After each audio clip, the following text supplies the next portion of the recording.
had promised you that we are going to have a one-on-one talk with author Watila. Watila, who did this wonderful book here, Life's Balances. And this is Mlunda Silingi. Now, very interesting is that Watila talks about many aspects, and of course, he's fictionalizing his life. He's talking about his life. He's talking about other experiences he has had. And if I talk about about fictionalizing someone's life, then I'm simply saying that this is a semi-autobiography book, and therefore Watila has put his life into this particular book. But Watila, quickly, I want you to tell us, why did you jump out of teaching to what you're doing now? Because I understand that sometimes back you're a teacher, and in fact you taught me in primary school. So what led you into running away from teaching into what you're doing currently?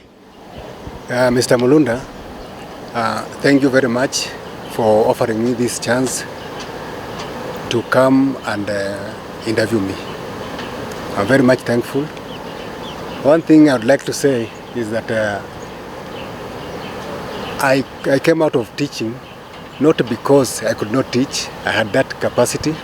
I was capable, but I had not trained as a teacher. So I was doing what we call untrained teaching. So that is what prompted me to come out, because I could not go on being a UT for the rest of my life. But you could have gone to college to train yourself thereafter, because many of us, we imagine that Watila had trained as a teacher, and we had that trust that you are a fully fledged teacher. Could you not have taken up that challenge and perhaps gone to college? Well, actually, Mr. Mulunda, there were so many challenges back then. In what sense? You remember, I come from a very poor family, and as such, we had no monetary capability to maybe see ourselves into college.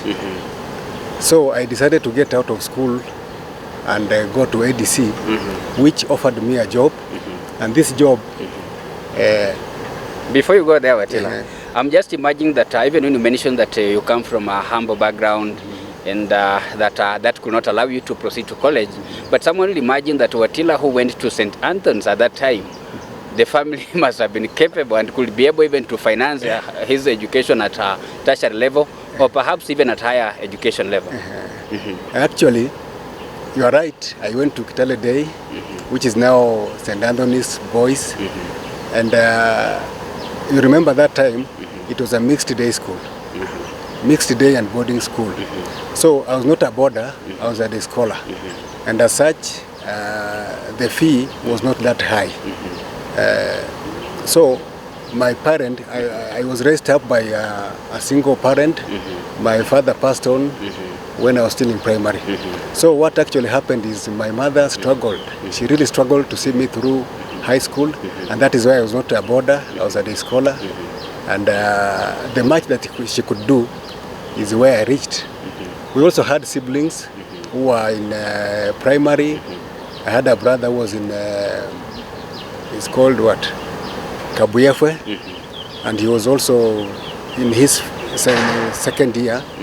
So I had to leave that for him so that he could also finish his high school.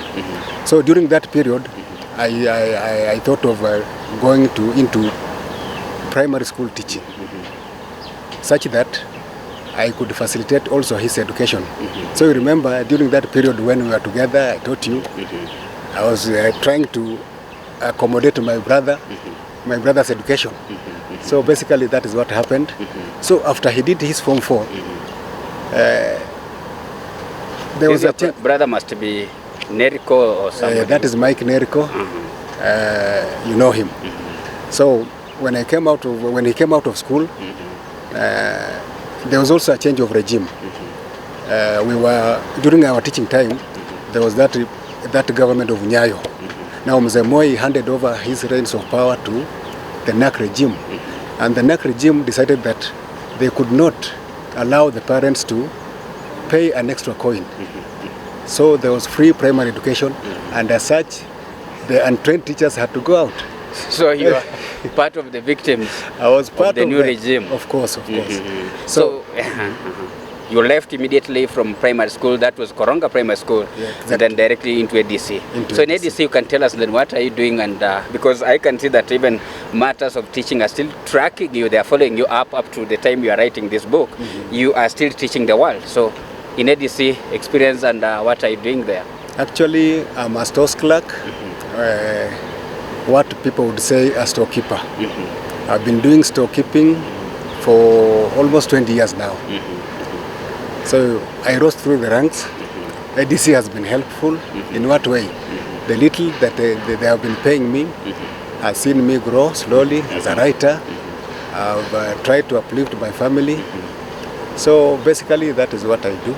Coincidentally, Watila, when you've been talking about your upbringing and your growth as a child at that time, you've mentioned that it's your mom who, single-handedly raised you up. And I want to imagine, and having a background of your family, is that your father somehow was involved in an accident. And coincidentally, in your book, you also talks about yourself having been involved in an accident. So can you shed light on this accident of your father and perhaps link it to your accident? Yeah. Now, something funny about these accidents is like they have been in the family. That is, my father was also a source clerk in ADC in the 80s. He got into an accident where he broke his spinal cord in 1983. So he was bedridden from 1983 to 1993, where he passed on. That's a period of 10 years. 10 years, exactly. So I also got into an accident, being a source clerk again. So you can see that coincidence. So it really happened. And Watila, you need to be mentioning some names here. The name must be very great. You don't have just to mention that my father, or my mother. You really need to appreciate them also by their identities in terms of their names. Exactly. But quickly, Watila, as you even want to do that, I want to talk about what happened really for this accident, and tell me the role of then women, or in this case your wife, when you are involved in an accident. Because most of the times we want to imagine that it is our people, it is my mother who can take care of me, it's my brother, it's my sister. At times many people have said that women might not, wives might not be able to support you fully when you are in sickness, such as the one you are in. Thank you, Mr. Mulunda. Now, this accident was an eye-opener. I was on my motorcycle coming from Endebess towards Githurai. I was going home to Kobos, and then the motorcycle slid. I went down, and sadly I broke my ankle. That was in between Endebess and Chepsalei. Exactly. I want you to bring out such areas. Yes. So somewhere in between Endebess and Chepsalei, in Fred Gumo's farm, it was raining very heavily at night. So I went down. I was carrying a sack of beans, and I got no help. So the motorcycle fell on my foot.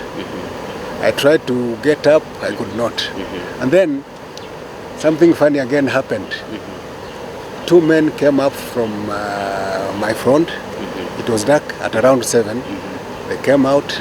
So they were like coming from Soimining to what's Endebess. Exactly, So they came and thought that maybe I was trying to lift my motorcycle.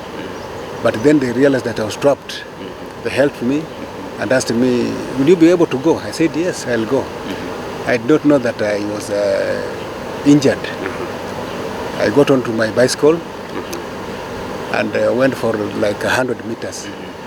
It got slippery. When I tried to balance my feet, I could not. Now the pain shot up from my ankle upwards, and I stopped.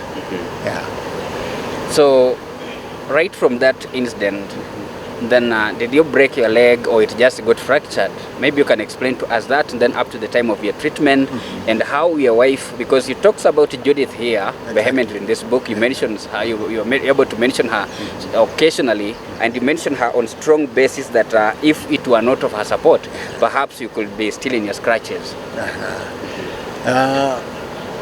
It was a minor fracture. The ankle joint fractured, and as such, I was to be put on a cast, which was done at Endebess. And then from there, I was on crutches for like 2-3 months. So during that period is when I saw the importance of women in society. That is, I was now helpless, I was bedridden. There were those manly chores that I had to perform, like maybe looking after my animals, like providing for the family, but I could not. Now this lady, Judith, my wife, had a small child. In fact, the baby was like 8 months old. So the woman did a lot. She could juggle between looking after the child, milking the cows, and then coming back to me. So this accident basically opened my eyes in what way? That we should not be looking down upon people with disabilities. That is what I saw, because I was now disabled, although impartially, but I was disabled. I could not move much. I was always on my crutches. I was always asking for help. Going to the toilet was a problem, even bathing. That thing made me to think twice about my life as a stores clerk, as a husband, as a family man, and as a writer. And that is basically what brought me into the light of writing again. Yeah.